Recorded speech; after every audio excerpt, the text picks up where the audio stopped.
గయానాలో team India అదరగొట్టింది. ఇంగ్లండ్‌ను చిత్తుగా ఓడించింది.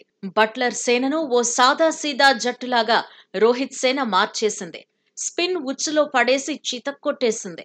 ఈ ఓటమిని కొందరు ఇంగ్లండ్ మాజీలు జీర్ణించుకోలేకపోతున్నారు. నోటికొచ్చినట్టుగా మాట్లాడుతున్నారు. టీమిండియా విజయాన్ని తక్కువ చేసి చూస్తున్నారు. భారత్ సెమీస్‌పై ఇంగ్లండ్ మాజీ ప్లేయర్ మైఖేల్ వాన్ చేసిన కామెంట్స్ కూడా ఇప్పుడు వైరల్‌గా మారాయి. సెమీస్ మొదలవ్వడానికి ముందే ఇంగ్లండ్ మాజీ ఆటగాడు టీమిండియాపై అక్కసు వెళ్లగక్కాడు. గయానా పిచ్ పై ఆఫ్ఘనిస్తాన్ ఆడితే బాగుండేదన్నాడు.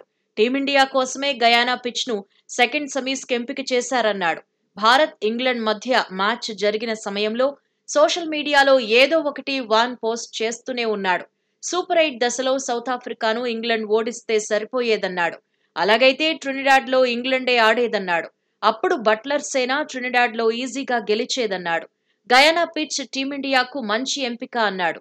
బట్లర్ సేన సరిగా ఆడలేదని మాత్రం తాను అనుకోవడం లేదు అన్నాడు.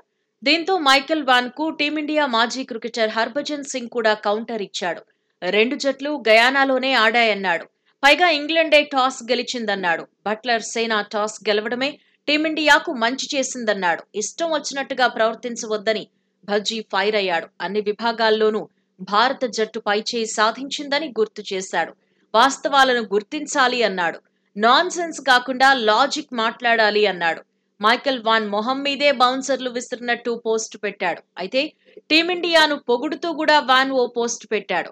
టోర్నమెంట్ లో టీమిండియానే ఇప్పటి వరకు ఉత్తమ జట్టన్నాడు.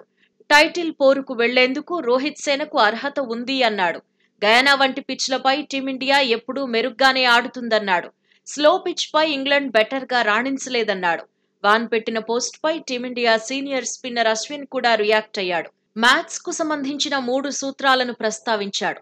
ఆ సూత్రాల ప్రకారమే భారత్ గెలిచిందన్నాడు. మొత్తంగా మైఖేల్ వాన్ చేసిన కామెంట్స్, భజ్జీ ఇచ్చిన రిప్లై మాత్రమే కాకుండా అశ్విన్ స్పందించిన తీరు కూడా సోషల్ మీడియాలో వైరల్ అవుతోంది. అయితే బట్లర్ సేన ఓటమిని జీర్ణించుకోవడానికి ఇంగ్లండ్ మాజీలకు మరింత సమయం పడుతుంది అనే చర్చ కూడా ఎక్కువగానే జరుగుతోంది.